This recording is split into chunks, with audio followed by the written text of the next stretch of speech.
សួស្តីបងប្អូនថ្ងៃហ្នឹងខ្ញុំមកបរៀនអ្នកទាំងអស់គ្នាពីរបៀបរកមាសនិងមៀតនៅក្នុងសម័យកាលគីមីអញ្ចឹងនេះជាប្រធានមហេតុរបស់យើងអញ្ចឹងប្រធានមហេតុទី1គេថាគេដុតធ្យូងសិនមកថាធ្យូងមានកាបូនសុទ្ធគេដុតធ្យូងចំនួន18ក្រាមឲ្យឆេះសាប់ជាមួយអូសែននៃខ្យល់ក្រោយប្រតិកម្មគឺឃើញមានអូស្មန်ភាយឡើងសំណួររបស់យើងមាន3កសរសេរសម័យកាលតាំងប្រតិកម្មខកណនាម៉ាស់អូស្មានកកើតគោកណនាមីតអូស្មានកកើតនៅលក្ខខណ្ឌធម្មតាហើយកន្លែងដែលគេឲ្យយើងគឺកាបូនមកស្មើ12អូសែនស្មើ16កាបូនស្មើ12ហ្នឹងគឺម៉ាស់អាតូមរបស់កាបូនអូសែនស្មើ16ម៉ាស់អាតូមរបស់អូសែនតោះចម្លើយអកសរសេរសម័យកាលតាំងប្រតិកម្មអញ្ចឹងមកមើលទាំងអស់គ្នាសម័យកាលតាំងប្រតិកម្មអញ្ចឹងចង់សរសេរសម័យកាលតាំងប្រតិកម្មបានយើងត្រូវត្រឡប់ទៅមើលប្រធានមហេតុតើប្រធានមហេតុរបស់យើងយកអីឲ្យប្រតិកម្មមួយអីអញ្ចឹងយើងមកសម្លឹងមើលគេថាគេដុតធ្យូងសន្មតថាធ្យូងមានសុទ្ធតែកាបូនសុទ្ធគ្មានសមាធាតុឬក៏ធាតុគីមីអីផ្សេងទេអញ្ចឹងនៅក្នុងហ្នឹងធ្យូងនឹងសំដៅលើកាបូននិមិត្តសញ្ញាអក្សរ C ឲ្យឆេះសាប់ជាមួយអូសែននៃខ្យល់ឆេះសាប់ទាំងអស់គ្នាជាមួយអូសែននៃខ្យល់អូសែនអូ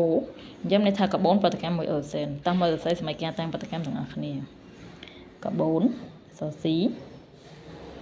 គេយកវាទៅដុតជាមួយអូសែននៃខ្យល់អញ្ចឹងអូក៏ប៉ុន្តែកាលណាអូសែននៅតែឯងស្ថិតក្នុងទម្រង់ម៉ូលេគុលគឺអូដឺអញ្ចឹងប្រធានមហេតុគេបញ្ជាក់ប្រាប់យើងយ៉ាងច្បាស់ថាកាបូនឆេះសាប់ជាមួយអូសែននៃខ្យល់អញ្ចឹងកាបូនប្រតិកម្មអូសែនឲ្យផលជាកាបូនឌីអុកស៊ីតរូបមុននឹងមានរៀននៅក្នុងមេរៀនកាបូនបូកអូសែនឲ្យផលកាបូនឌីអុកស៊ីតរូបមុននឹងគឺមានអញ្ចឹងពួកយើងអាចចំណាំវាហ្មងក៏បានដែរ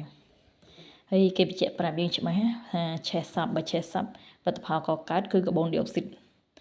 តែបើសិនជាឆេះអត់សាប់អាចជាកាបូនម៉ូណូអុកស៊ីតអញ្ចឹងមកក៏ប៉ុន្តែគាត់ថានៅទី9យើងអត់ដែលឲ្យផលកាបូនម៉ូណូអុកស៊ីតទេ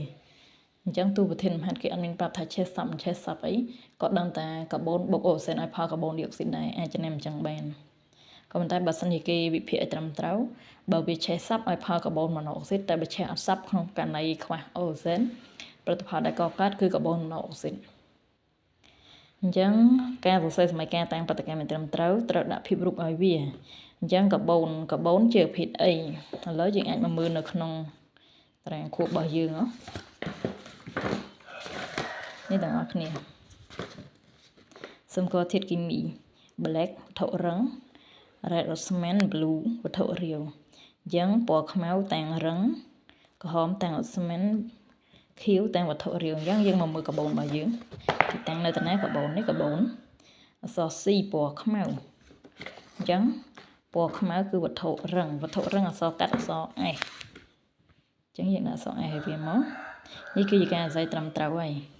ដាក់ភាពរូបឲ្យវាយ៉ាងច្បាស់លាស់ហ្នឹងគឺត្រឹមត្រូវតាមលក្ខខណ្ឌគេហ្មងអូសែនភាគច្រើនគឺយើងដឹងហ្មងសង្ឃថាមិនបាច់ទៅមើលតារាងខួបទេអូសែនគឺជាប្រភេទអូស្មិនអញ្ចឹងតោះមកមើលផ្ទាំងនៅក្នុងតារាងខួបឲ្យច្បាស់បងប្អូនគ្នាតាអូសែនអក្សរ O ពណ៌ក្រហមតោះមកមើលពណ៌ក្រហមអូស្មិនអញ្ចឹងអូស្មិនអក្សរកាត់ G តើផលិតផលកកើតកាបូនឌីអុកស៊ីតក៏ជាប្រភេទអូស្មិនដែរអក្សរ G កាបូនឌីអុកស៊ីតអត់អាចរកនៅក្នុងតារាងខួបបានទេអ្នកទាំងអស់គ្នាអាចចំណាំបានអូស្មិនកាបូនឌីអុកស៊ីតឬអូស្មិនកាបូនិកតើបន្ទាប់ពីដាក់ភាពរូបឲ្យមកពិនិត្យមើលតើសម័យកាលរបស់យើងមានលំនឹងនៅអញ្ចឹងកាបូនខាងអង្គធាតុប្រតិករមួយអាតូមខាងអង្គធាតុកកើតមួយអាតូមដូចគ្នាអូសែនខាងអង្គធាតុកកើត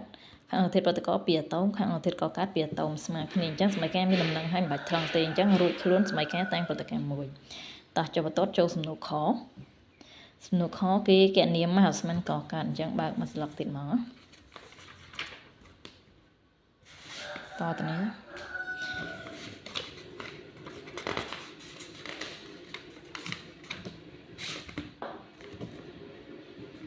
ខគណនាម៉ាស់អូស្មានកកើតតើគ្នាបើសិនជាប្រធានមហេតុហ្នឹងមើលអត់ទាន់ពួកយើងគួរតែកត់វាទុកនៅក្នុងសភៅអីមួយទុកស្រួលមើលពួកជនការមើលឲ្យអត់ចាំបានភ្លាមទេ ម៉ាសមិនកកាទាំងអស់គ្នាយើងត្រឡប់មកមើលសម័យកាលតាំងបដកម្មរបស់យើងផលិតផលកកាមានតែមួយទេគឺកាបូនឌីអុកស៊ីនអញ្ចឹងគណនាមហាស្មានកកាសំដៅលើមហាស្មានកាបូនឌីអុកស៊ីនអញ្ចឹងចង់រកមហាស្មានកាបូនឌីអុកស៊ីនត្រូវសេសម័យកាលឡើងវិញហើយកុំភ្លេចមើលគេដុតធ្យូងសន្មតកាបូនសុទ្ធចំនួន18ក្រាមអញ្ចឹងសមិទ្ធកម្មដែលប្រធានបហាត់ឲ្យមានតែកាបូនមួយគឺ18ក្រាមលេខឡើងហ្នឹងអញ្ចឹងតោះគណនាមហាស្មានកកាសរសេរសម័យកាលយើងឡើងវិញកាបូនបាតុកម្មជាមួយអូសែនឲ្យផលជាឧស្ម័នកាបូនឌីអុកស៊ីតរឹង G ឧស្ម័ន មុនប្រើម៉ាស់18ក្រាមដែលប្រធានបហាត់ឲ្យយើងត្រូវប្រើម៉ាស់ម៉ូលេគុលរបស់វាផ្ទាល់សិនអញ្ចឹងប្រធានបហាត់ឲ្យ18ក្រាមហ្នឹងគឺជាម៉ាស់របស់កាបូនបើជាម៉ាស់របស់កាបូនយើងត្រូវទាញពីកន្លែងដែលយើងដឹងមកកន្លែងនៃគេស៊ូរ៉ូកន្លែងដែលយើងដឹងគឺកាបូនកន្លែងនៃគេស៊ូរ៉ូគឺស្មានកកាត់កាបូនឌីអុកស៊ីតអញ្ចឹងត្រូវទាញពីកាបូនមករកកាបូនឌីអុកស៊ីតកាបូនម៉ាស់អាតូមរបស់វាដែលប្រធានបហាត់ឲ្យគឺ12នេះ12ម៉ាស់អាតូមនៃគេឲ្យ12អញ្ចឹងយើងមកពិនិត្យមើលមានសន្ទុះមានវិគុណអត់សន្ទុះអត់មានវិគុណអត់មានអញ្ចឹង12ដដែល12ក្រាមកាបូនឌីអុកស៊ីតយើងគិតមកម៉ូលេគុលវាសិនកាបូនម៉ាស់អាតូម12ឆ្លងពីកាបូនចូលអូសែនឆ្លងពីមួយធាតុទៅមួយធាតុប្រើសញ្ញាបូកអូសែនម៉ាស់អាតូម16មានសន្ទុះ2យ៉ាងត្រូវគុណនឹង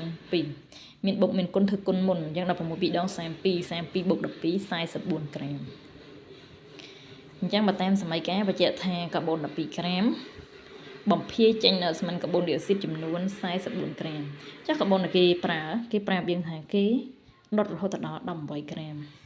តើភាគស្មានកាបូនឌីអុកស៊ីតដែលកកើតចំនួនប្រមាណក្រាមអញ្ចឹងយើងអត់ដឹងប្រមាណក្រាមទេអញ្ចឹងសន្មតថាខ្ញុំតាំងដោយ x ក្រាម1អញ្ចឹងពេលហ្នឹងគឺយើងចង់រក x ហើយអញ្ចឹងដោះស្រាយវាតាមសមាមាត្រ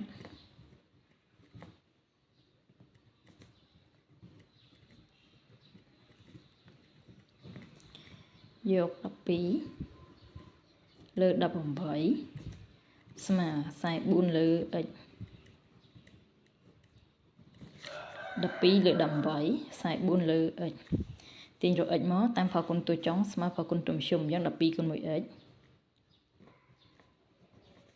ស្មើ18គុណជាមួយនឹង44នេះ12គុណ x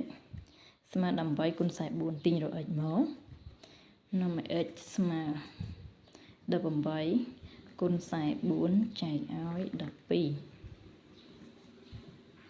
ទូទាត់លេខនឹងតិចមកជាមួយចម្លើយចេញមែនគិតវាទាំងអស់គ្នា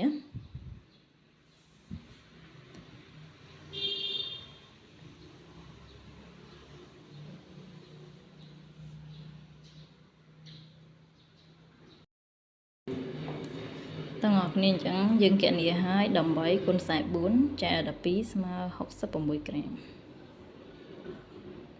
66ក្រាមអញ្ចឹងរកឃើញហើយមហាស្មានកកើតគឺចំនួនរហូតដល់66ក្រាមដូចនេះ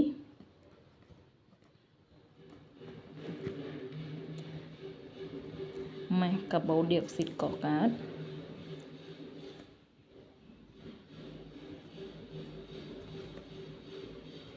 គឺ66ក្រាមបន្ទាប់ពីចាប់ម៉េះមកយើងរមៀតវាម្ដងពេលរមៀតអត់ពិបាកមែនទេស្រួលដែរទេឲ្យតែរមម៉ាស់ចេញគណនាមៀតឧស្ម័នកកើតឧស្ម័នកកើត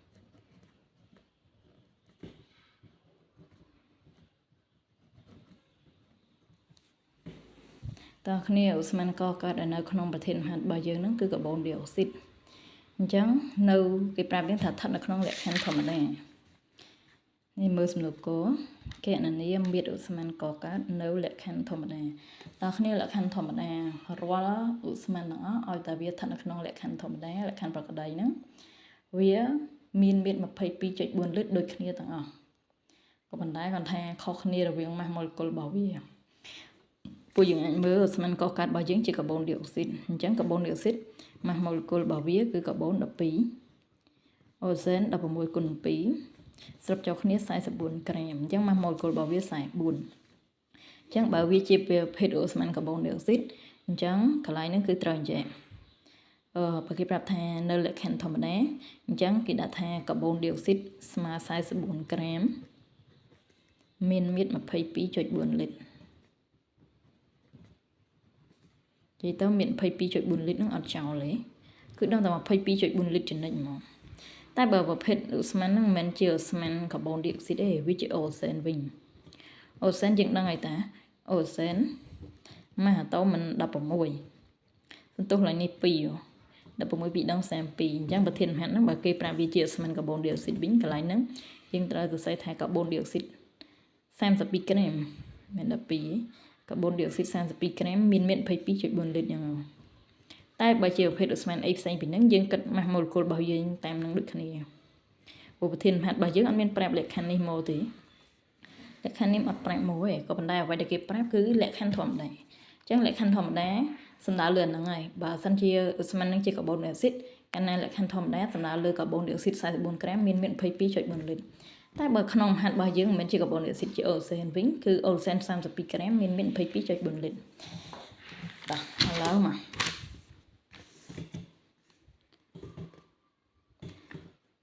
នៅលក្ខខណ្ឌធម្មតានៅលក្ខខណ្ឌធម្មតា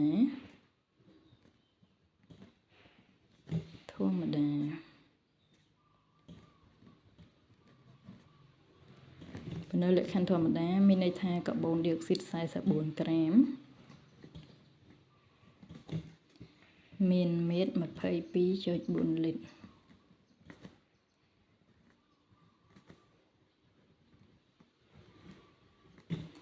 នោះកាបូនឌីអុកស៊ីតដែលប្រធានបត្តិយើងរកឃើញប្រមាណក្រាមអរគ្នា66ក្រាម66ក្រាមមានមាត្រប្រមាណវិញមានមាត្រពួកយើងតាំងមួយមកមាត្រតាំងដល់អក្សរអីក៏បានស្រេចចិត្តពី A ដល់ Z តាំងបានដូចគ្នាអញ្ចឹងខ្ញុំដាក់វាលីត្រអញ្ចឹងរកវាទាំងអស់គ្នាតាអញ្ចឹងអ្នកគ្នាដោះស្រាយតាមសមាមាត្រទៀតហើយដោះស្រាយតាមសមាមាត្រដូចគ្នាទៀតហើយអញ្ចឹងយក44លើ66ស្មើ 22.4 លើ y តាមសមាមាត្រ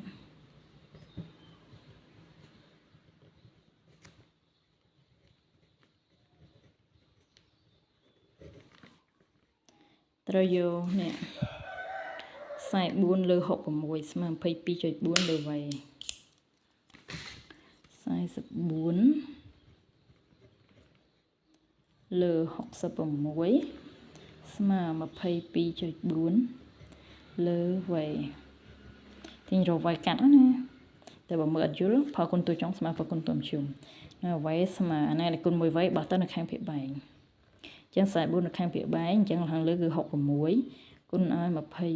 22.4 តោះមកកាត់លេខនឹងទាំងអស់គ្នាចេញមែនទេ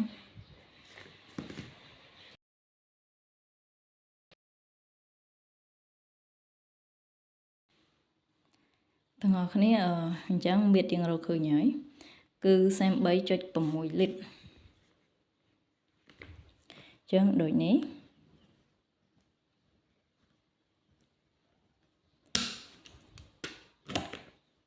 មាត្រអូស្មန်កកើតស្មានកកើតរបស់យើងកាបូនឌីអុកស៊ីតមាត្រកាបូនឌីអុកស៊ីតកកើតស្មើនឹង33.6 លីត្រគឺ33.6 លីត្រហើយប្រធានបត្តិរមមាត្ររបស់យើងហើយអញ្ចឹងត្រូវចំណាំអ្នកគ្នាចង់រមមាត្របានត្រូវដឹងម៉េះហើយនៅក្នុងលក្ខខណ្ឌធម្មតាយើងគិតម៉ាស់ម៉ូលេគុលរបស់វាបើសិនជាប្រភេទនឹងគឺជាប្រភេទកាបូនឌីអុកស៊ីតត្រូវ44ក្រាមមានមាត្រ 22.4 លីត្រហើយខាងក្រោមនេះទាញពីអ្វីដែលម៉ាស់ដែលយើងរកឃើញនឹងមក66ក្រាមយកវាមិនឡើងនឹងមកនោះកាបូនឌីអុកស៊ីត66ក្រាមមានមាត្រ8លីត្រហ្នឹងវីដេអូនេះធ្វើឡើងសង្ឃឹមថាសិស្សទាំងអស់គ្នានឹងចេះរកម៉ាស់ហើយមាត្ររបស់វាបើសិនជាកន្លែងណាដែលមើលអត់យល់មើលច្បាស់អាច comment សួរបានហើយបើសិនគិតថាវីដេអូហ្នឹងល្អៗផ្ដល់ចំណេះដឹងដល់អ្នកទាំងអស់គ្នាជួយ like ហើយនិង subscribe channel ខ្ញុំមួយផង